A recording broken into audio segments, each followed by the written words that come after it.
Liefste gemeente, kom ons maak die woord van die Here oop en eer ook die Here in aanbidding deur te luister na sy gepredikte woord van waarheid. Efesiërs hoofstuk 5.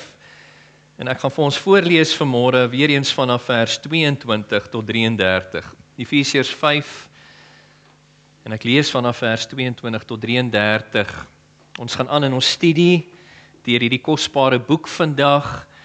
En die tema voor oë is God se wil vir die getroude man. Ons het in die laaste paar weke stil gestaan hier, ook deur die Here se beskikking natuurlik. Ons het gekyk eerstens na die huwelik, meer in die algemeen, hoe God die huwelik geskaap het om te funksioneer. En toe was daar 2 weke wat ons regtig van naby gekyk het na God se wil vir die rol van die getroude vrou in die huwelik, soos hy dit openbaar hier in die brief aan die Efesiërs. En ons gaan vandag begin kyk, deel 1, na God se wil vir die rol van die man in die huwelik. Ek het maar besluit om 2 preke te preek oor die rol van die man, want ek het geweet, as ek net 1 week afstaan aan die rol van die man, nadat ek 2 weke spesifiek gepreek het oor die rol van die vrou, gaan ek nie die einde daarvan hoor nie. So, mag die Here dan die prediking van sy heilige woord seën aan ons gehoor, en julle help om op 'n waardige wyse die Here te verheerlik, deur met ontvanklike harte te luister, in te neem wat julle hoor, en dit toe te pas in julle lewens.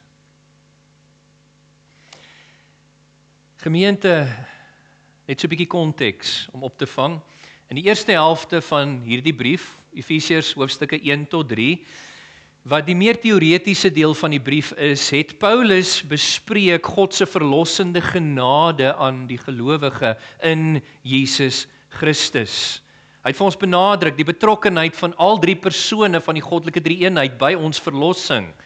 Die Vader wat ons verlossing al voor die grondlegging van die wêreld beplan het en initieer het deur die stuur van sy seun om dit vir ons te verdien, deur sy kruiswerk wat ons nou sopas deur die nagmaal gevier het. God die Seun was betrokke in dat hy in gehoorsaamheid aan die Vader mens geword het, aarde toe gekom het en in ons plek kom staan het om ons saligheid, ons verlossing te kom verdien vir ons, deur sy lewe en sy dood. En God die Heilige Gees was ook betrokke in dat hy in gehoorsaamheid aan die Vader en die Seun binne tyd en geskiedenis in ons leeftyd kom om daardie verlossing wat die Vader beplan het, wat die Seun verdien het, toe te pas in ons lewens deur wedergeboorte. Al 3 persone is betrokke. En hierdie verlossing het 'n realiteit geword vir ons, skryf Paulus in Efesiërs 2, juis by ons wedergeboorte.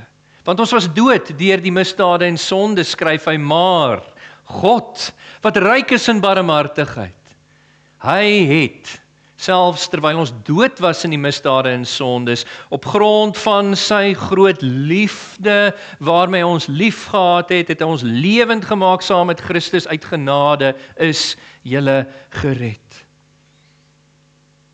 En ons het daai kosbare opsommende stelling, is in my notas, en ek wil nie sê toevallig nie, want ons weet wat dit beteken, toevallig, God onderneem en beskik in alle dinge, het ons vanoggend daardie lied gesing, wat so geskoei is op Efesiërs 2 vers 8 tot 10. Hierdie opsommende stelling van Paulus oor ons verlossing, hy sê, uit genade is jy gered, geliefde. Dit wil sê, nie op grond van enige meriete of enige verdienste van jou eie nie. God het nie vorentoe gekyk voor die grondlegging van die wêreld en gesien dat jy sou glo eendag en daarom het hy jou gekies nie. Uit genade, pure, suiwer genade alleen is jy gered deur die geloof. Daai geloof is die voertuig waardeur God sy genade 'n realiteit vir jou gemaak het in jou leeftyd. Uit genade deur geloof is jy gered. Dis nie uit jouself nie. Is 'n gawe van God, en daarmee bedoel Paulus die hele pakkie van jou verlossing, van begin tot einde, dit alles, insluitende jou bekering en geloof, dit alles is die gawe van God. Nie uit werke nie, beklemtoon hy, Hy wil hê die lesers van hierdie brief moet seker wees, dit kom nie deur meriete of verdienste nie. Nie ons eie meriete of verdienste nie, moet ek sê, dit kom deur werke, maar die werke van ons Here Jesus, wat ons nou gevier het hierdie nagmaal. Is nie uit werke van ons eie nie, sodat niemand van ons mag roem nie. Ons is van begin tot einde, sê vers 10, sy maaksel, ons kan sê herskape in Christus Jesus, om te wandel volgens daai werke wat hy, goeie werke wat hy vooraf beskik het, dat ons daarin sou leef. En weet julle, Paulus beklemtoon die heeltyd die karakter van die Here in hierdie eerste helfte van Efesiërs, as ek so 'n bietjie kan uitbrei hierso, ek wil julle herinner, kyk gou na Efesiërs 1 vers 6. Wanneer hy skryf oor die Vader se betrokkenheid in jou verlossing, dan gee hy die rede. Hy sê dit is sodat jy en ek in vers 6 tot lof van die heerlikheid van sy genade mag wees, waarmee hy ons in die geliefde, dit is Jesus Christus, begenadig het. Kyk net in die volgende vers, wanneer hy skryf oor Jesus se betrokkenheid in jou verlossing, dan sê hy, in hom, in Christus het ons die vergewing van ons oortredings uit die rykdom van sy genade. Konstant verwys Paulus hierna. Hoofstuk 2 vers 5, uit genade is julle gered. Hoofstuk 2 vers 8, uit genade is julle verlos. Dit kom na ons toe, die genade van ons Here en sy liefde. Ek het nou net vir julle kwoteer, hoofstuk 2 vers 4, waar Paulus vir ons sê, dat ons God is ryk in barmhartigheid. In hoofstuk 2 vers 4, en op grond van die groot liefde, waarmee hy ons lief gehad het, selfs toe jy in jou sonde was God se liefde oor jou in Christus groot. En het hy sy verlossende genade aan jou toegestaan, deur jou uit hierdie wêreld uit te roep, deur die evangelie, sodat jy aan hom mag behoort. En hierin verheug ons onsself, nie waar nie? As ek so 'n bietjie by Petrus mag leen. Hy sê hierin, in julle verlossing en die lewende hoop wat julle verlossing vir julle bring, die opstanding van Jesus uit die dode. Hierin verheug ons.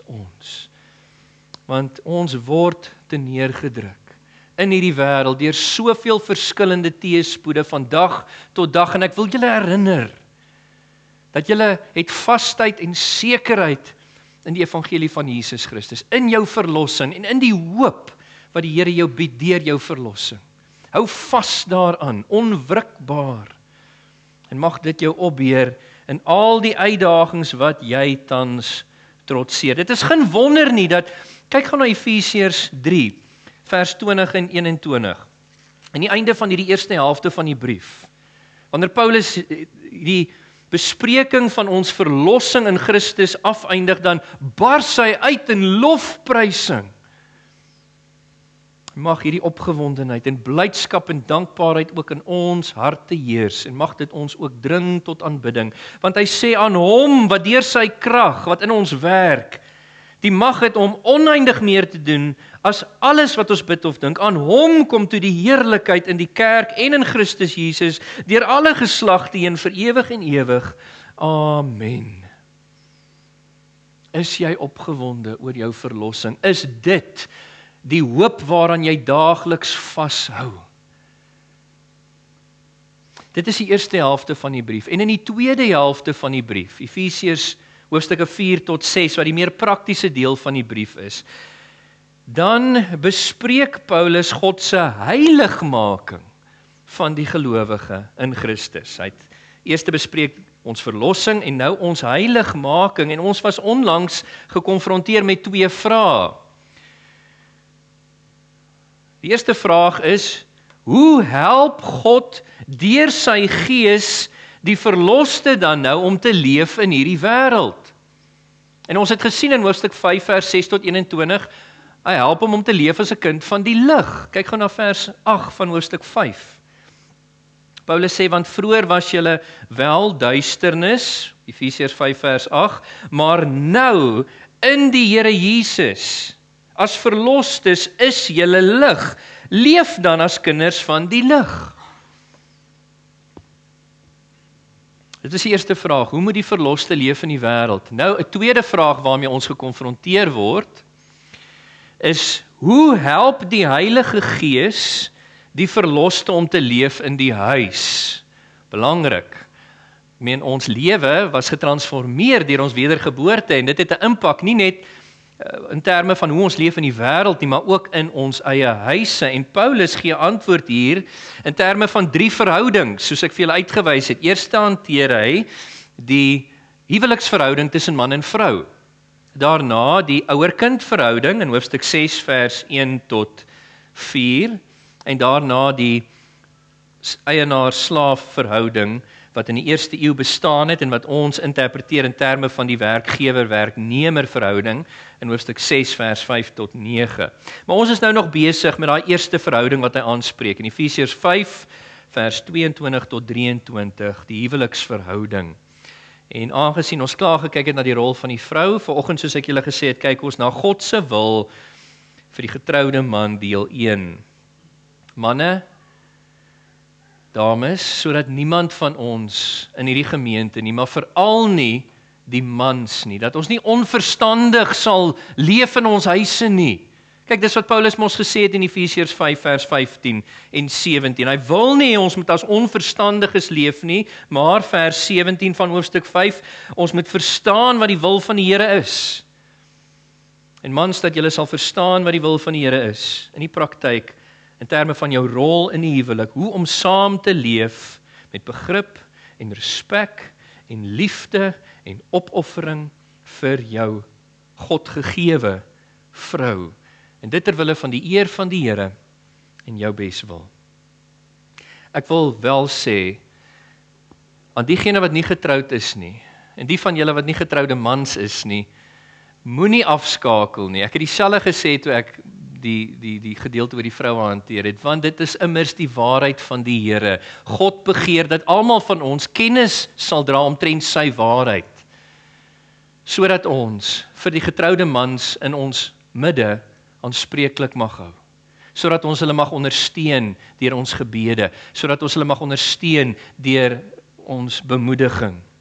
En natuurlik manne, die van julle wat nog nie getroud is nie, wie weet, die Here mag dalk vir jou seën met 'n huweliksmaat en dan dra jy ook kennis oor die wil van die Here in hierdie verband. Met dit alles gesê, kom ons kyk na Efesiërs 5 vanaf vers 22 tot 33. Ek lees vir ons uit die woord van die Here en dan sal ek vir ons bid. Efesiërs 5 vanaf vers 22 sê, vroue, wees onderdanig aan julle mans, soos aan die Here. Omdat die man die hoof is van die vrou, soos Christus ook hoof is van die kerk. Hy is verlosser van die liggaam. En soos Christus, of soos die kerk onderdanig is aan Christus, so ook moet die vroue in alle opsigte aan hulle mans onderdanig wees. Manne, luister nou mooi. Mans, julle moet julle vroue lief hê. Soos Christus die kerk lief gehad het en homself ter wille van haar oorgegee het, sodat hy haar kon heilig, deurdat hy haar gereinig het deur die was met water en die woord. Dit het hy gedoen sodat hy vir homself die kerk in heerlikheid daar kan stel, sonder vlek of rimpel of enige iets dergeliks, heilig en sonder smet. Net so is die mans verplig om hulle eie vroue soos hulle eie liggame lief te hê. Wie sy eie vrou lief het, het homself lief. Niemand het nog ooit sy eie liggaam gehad nie, inteendeel, hy voed en koester dit soos Christus sy kerk. Ons is immers lede van sy liggaam. Om hierdie rede sal 'n man sy vader en moeder verlaat en hom aan sy vrou verbind, en hulle twee sal een vlees wees. Hierdie geheimenis is groot, en ek sê dit met verwysing na Christus en die kerk, maar dit geld ook vir een en almal van julle, laat elkeen sy eie vrou lief hê, soos hy homself lief het, en laat die vrou haar man eerbiedig. Net tot sover die woord van die Here. Kom ons sluit ons oë. Vader, in alle eenvoud buig ons onsself voor U. Ons wil vra dat U, Here, ons sal bystaan met 'n diepe begrip vir dit wat U geopenbaar het deur U Gees in U woord. Rakende U wil vir ons lewens, spesifiek die getroude mans. Here, wees U aan die woord vanoggend, spreek tot ons harte. Maak U waarheid aan ons duidelik en help vir my wat U waarheid moet verkondig. Soos altyd staan ek in vrees en bewing en vertrou dat U my lippe sal salf met 'n heilige salwing deur U Gees. Dat my woorde soos met sout besprinkel sal wees, dat dit soos die woorde van die Here self sal wees. Steek my weg agter die kruis en mag diegene wat na my luister, nie luister soos asof na die opinie van 'n blote mens nie, maar luister om te hoor die stem van God deur sy woord en Gees. Seën ons nou, rig ons, lei ons, verdiep ons, in Jesus naam. Amen. Met betrekking tot die huwelik beveel God, getroude man, wees lief vir jou vrou. Ek sê weer, getroude man, wees lief vir jou vrou. Kom ons doen soos ons met die dames gedoen het, die getroude vroue, en beantwoord eers die wat-vraag. Wat is dit wat God van jou verlang volgens die teks? Eerstens, hierdie opdrag wees lief word 3 maal herhaal in die teksgedeelte. In vers 25 manne lees ons, julle moet julle vroue lief hê. In vers 28, so is die mans verplig om hulle vroue soos hulle eie liggaam lief te hê. Vers 33, laat elkeen sy eie vrou lief hê soos hy homself sy liggaam lief het. Weereens hier herhaling ter wille van beklemtoning. Die Here wil daardeur vir ons benadruk hoe belangrik dit vir hom is dat die getroude man sy vrou wat deur die Here aan hom gegee is sal lief hê. Dit is belangrik vir die Here. En die ander gedeeltes in die Nuwe Testament wat praat van die rol van die man in die huwelik beamoen dit wat Paulus hier sê. Kolossense 3 vers 19 byvoorbeeld sê, mans, julle moet julle vroue lief hê en nie verbitterd teenoor hulle raak nie. In Titus 2 vers 2 sê Paulus dat die mans gesond moet wees in die liefde, spesifiek dan ook aan hulle vroue. Petrus in 1 Petrus 3 vers 7 verwoord die liefde wat God vereis in terme van begrip vir die vrou en respek vir die vrou. En dat die mans hulle vroue op hierdie manier sal lief hê. Ek sal meer oor dit sê dalk volgende week. Hierdie werkwoord wat Paulus gebruik in hierdie opdrag, wees lief, is die werkwoord agapao. In die Grieks, ons ken die selfstandige naamwoord goed, agape liefde. En ek het al male sonder taal met julle gepraat oor agape liefde. Dis daai godsoortige liefde. Dit is 'n lief hê soos wat God lief het.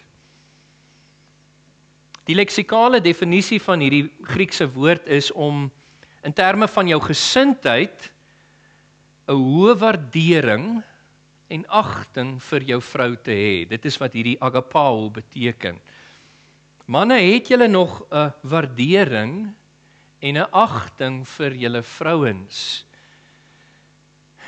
So belangrik, of het jy maar gewoond geraak aan haar in jou lewe? Het jy verkoel geraak in jou liefde vir haar, dalk weens verwyte of verbittering wat Kolossense 3 vers 19 wat ek sopas gelees het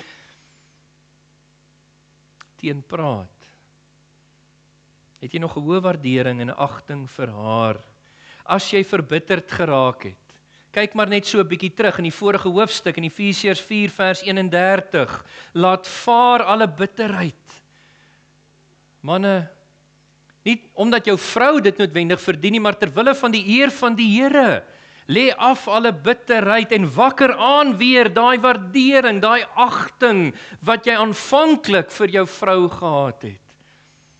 Onthou jy hoe jou hart gebrand het met waardering en agting vir haar tydens jou witbrood. In daai eerste jare van julle huwelik saam, daai liefde verander natuurlik.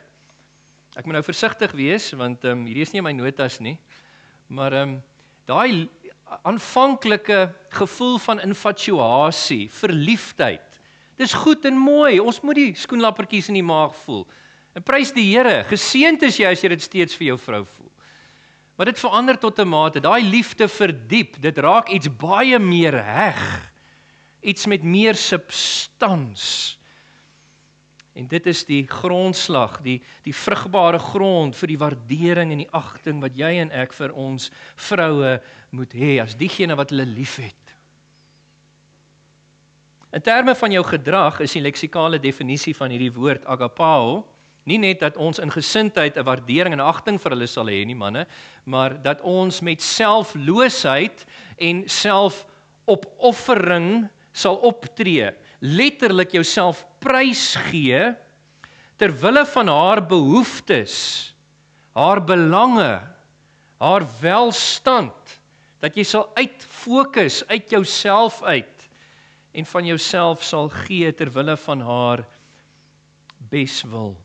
Manne, doen julle dit nog, of het jy self gesentreerd geraak in jou lewe?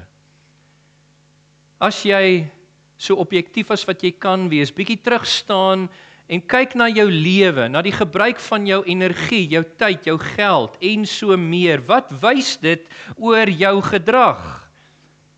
Kan jy met eerlikheid voor die Here sê dat jy nog selfloos opoffer ter wille van jou vrou se behoeftes, se belange, se beswil?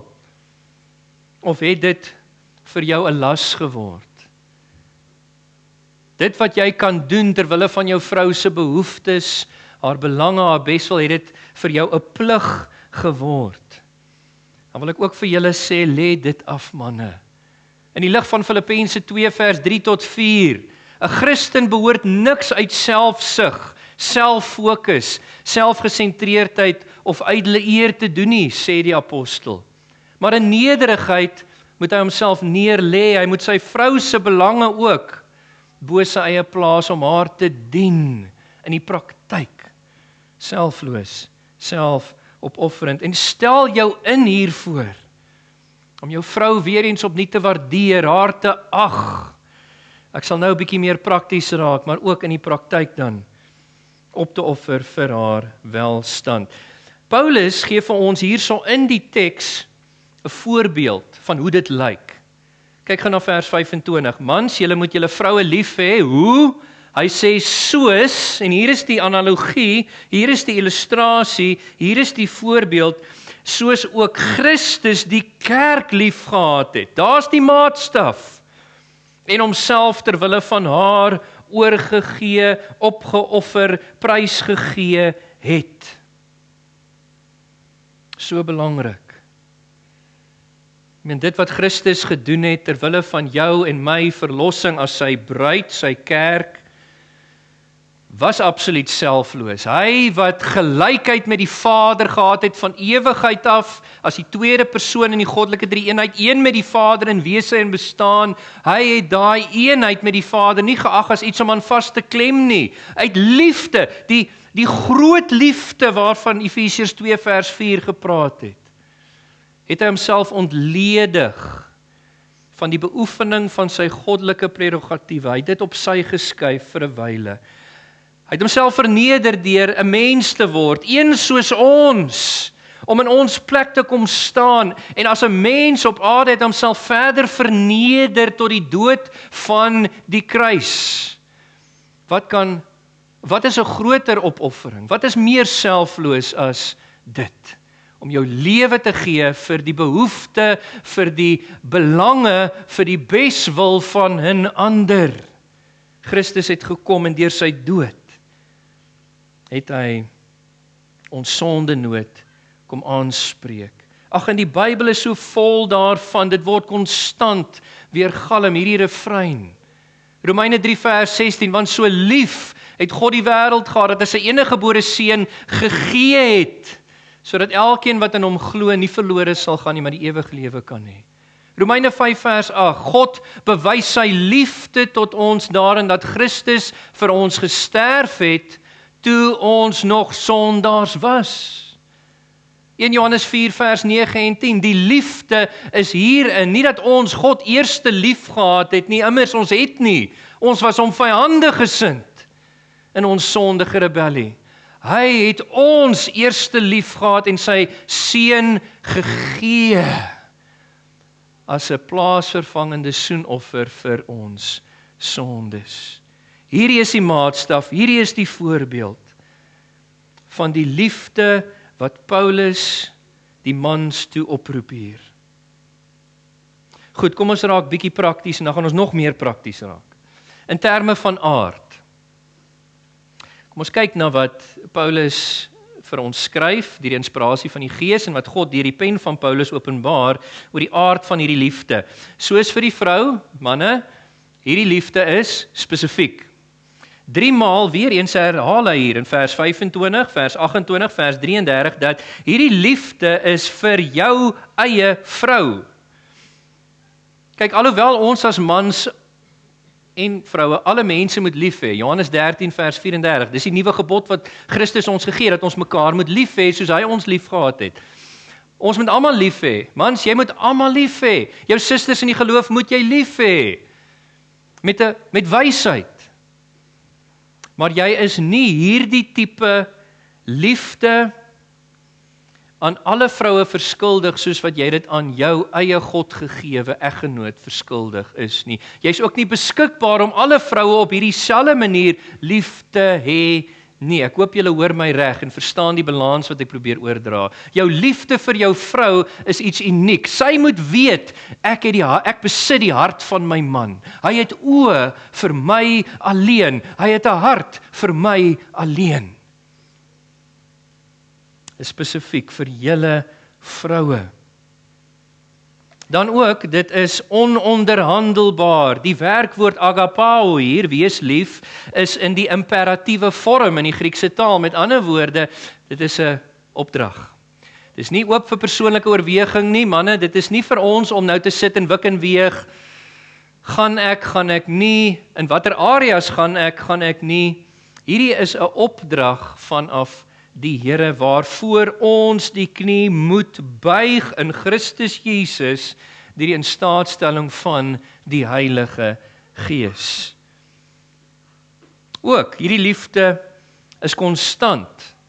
Die werkwoord hier is in die aktiewe teenwoordige tyd wat tenses aanbetref, wat dui op iets aanhoudend. Daar is werklik nie 'n pouse nie volgens die teks. En die Grieks is 'n baie tegniese taal, dit wys vir ons al hierdie dinge uit. Dit is konstant. Jy het nie 'n afstandbeheer met 'n pause knoppie, jy kan nie gou pause druk. Ons wens baie keer ons kon, maar daar is nie 'n pause knoppie nie. Ons liefde vir ons vroue behoort konstant te wees en ook dit is onvoorwaardelik. Let op wat Paulus ook nie sê in die teks nie. Hy sê nie hier, mans, julle moet julle vroue lief hê, soos Christus die kerk lief gehad het en homself vir haar oorgegee het, indien jy van mening is dat jou vrou dit verdien, of indien jy lus voel om dit te doen nie. Né? Dis onvoorwaardelik. En hierdie verg werklik selfloosheid en selfopoffering, want manne, ons weet dat ons dit nie doen omdat ons vrouens dit altyd verdien nie. Baie male verdien hulle dit nie. En ons kry hulle nie terug deur dan ook ons rol te versaak nie. Ons het hulle lief ter wille van die eer van die Here. Dit is omdat ons hom wil behaag, die knie voor hom wil buig, sy glimlag oor ons wil beleef, dat ons vroue so lief het. Onvoorwaardelik. En dit is 'n praktiese liefde. Prakties, let op, vers 25 sê hier, soos ook Christus. Daar is soveel opgesluit in daai frase. Jesus se liefde aan die kerk was nie net leë lippetaal nie. Ek het jou lief, my bruid. Maar daar is niks waaraan ons dit kan ken nie. Daar's geen bewyse nie. Inteendeel, Jesus se liefde aan ons, sy bruid, het hy bewys deur sy selfopoffering, soos ek nou vir julle gesê het. En daarom ook in 1 Johannes 3 vers 18 lees ons, moenie mekaar lief hê nie, dis ook van toepassing op die manne, moenie julle vroue lief hê alleenlik met leë lippetaal nie, maar in daad en in waarheid. Dis 'n praktiese liefde. En soos ek vir die vroue gesê het, wil ek vir julle man sê, in die praktyk beteken jou liefde vir jou vrou dat jy jou Godgegewe rol sal opneem as hoof, as leier oor jou huis en oor jou huwelik.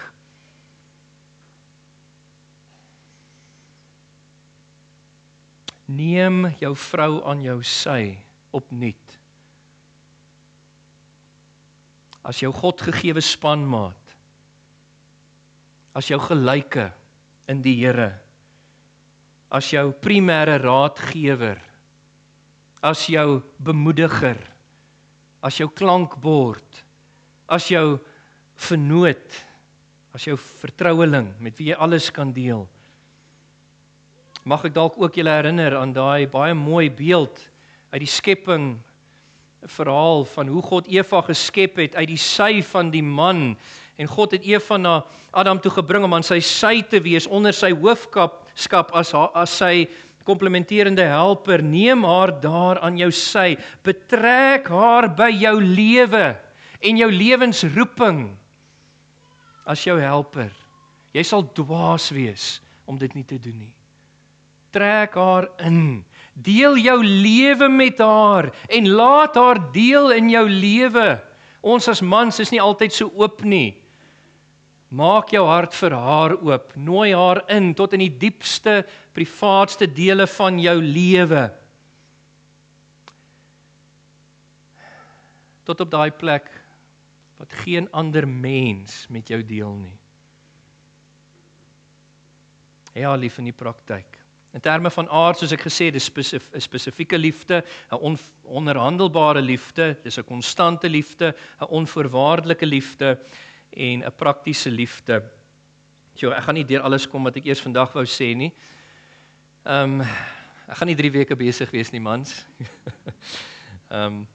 Ek wil ook vir julle sê in die lig van hierdie woorde, manne, let op na die teks. Jy beskik oor 'n gedelegeerde gesag vanaf jou opperhoof Jesus Christus in jou huis, in jou huwelik. Dit is belangrik dat ek dit benadruk, want daar is 'n verpligting op my en op julle manne om proaktief te wees, om die inisiatief te neem, om vanaf ons lauwere op te staan in die krag wat die Here bied en voort te gaan in ons huise en in ons huwelike. Dit is ook waarvoor ons vroue geskep is en waarna hulle verlang om ferm maar met liefde gelei te word. En gaan dan voor in besluitneming. Vroue, moenie jou man teenstaan in hierdie opdrag wat die Here aan hom gee nie.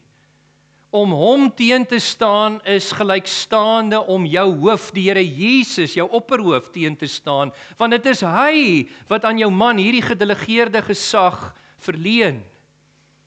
Is hy wat hierdie verwagting op jou man plaas. Moet hom nie teenstaan nie. En manne, wanneer jy hierdie gedelegeerde gesag beoefen met fermheid en liefde, onthou, nommer 1, van jou vrou se vleeslike neiging. Ek het laasweek daaroor gepraat, vanuit die skepingsverhaal. Genesis 3 vers 16, deel van die vloek oor die vrou is dat sy haar man se rol begeer. Sy begeer om te heers oor hom.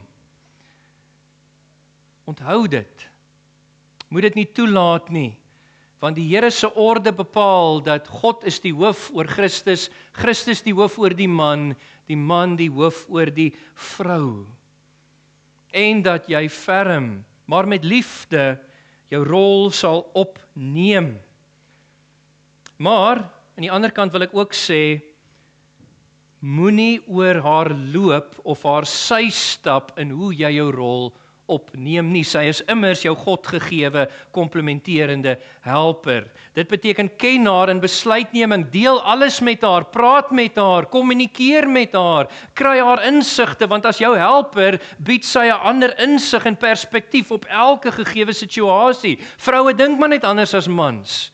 En die Here het dit goed gedink dat ons daai insig, daai perspektief moet kry deur ons helpers. Is nie goed dat die man alleen is nie, ek sal vir hom 'n helper maak, wat by hom pas, sy gelyke, ons het hulle ontvang vanaf die Here, sodat hulle ons kan help, moenie hulle hulp sy stap nie, dis net 'n dwaas, wat dit sal doen. Kommunikeer met jou vrou soos wat jy leiding neem, jou gedelegeerde gesag beoefen in jou huis en huwelik.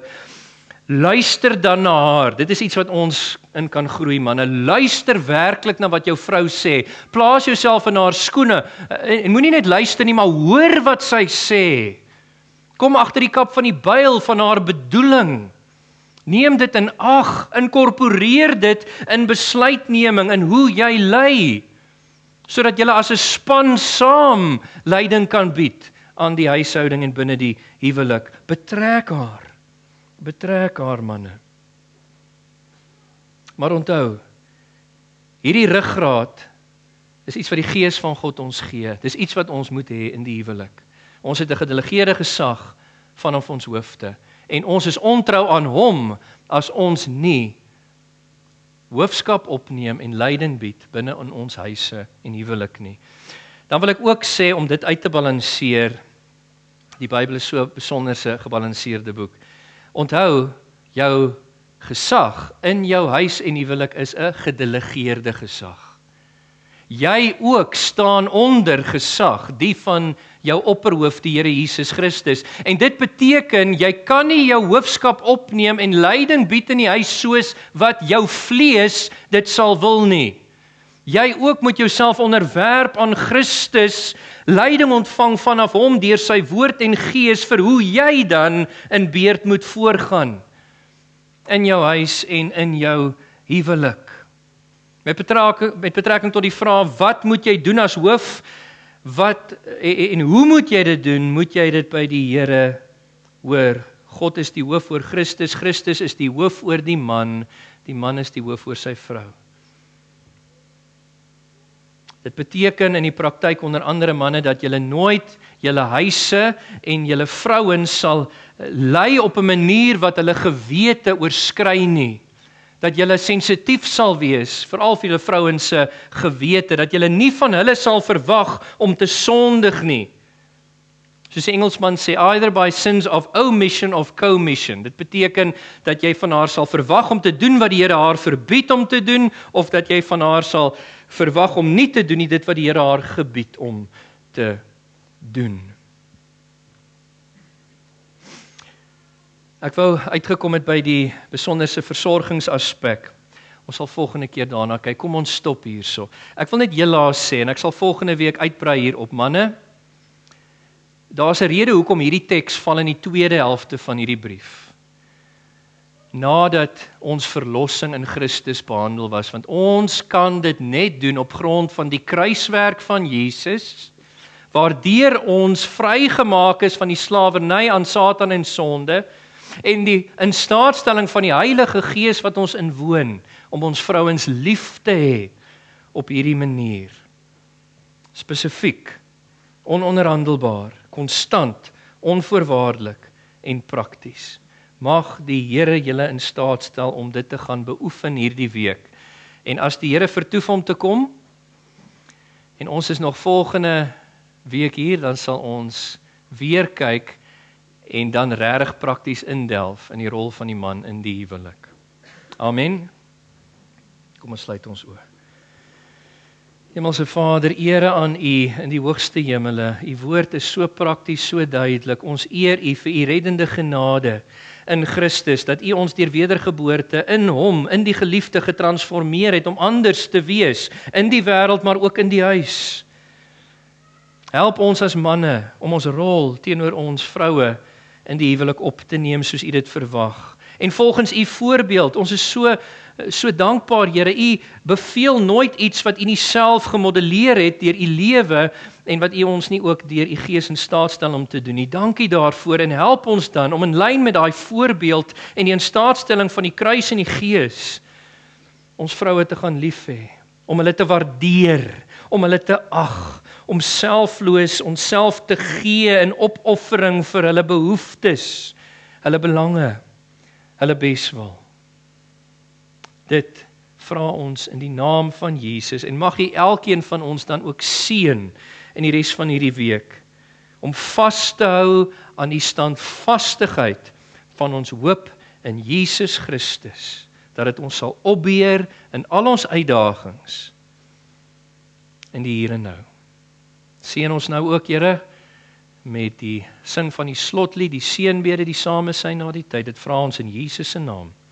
Amen. Gemeente, wees gegroet. Mag die liefde van ons Vader, die genade van ons Here Jesus en die gemeenskap van die Heilige Gees julle deel wees. Amen.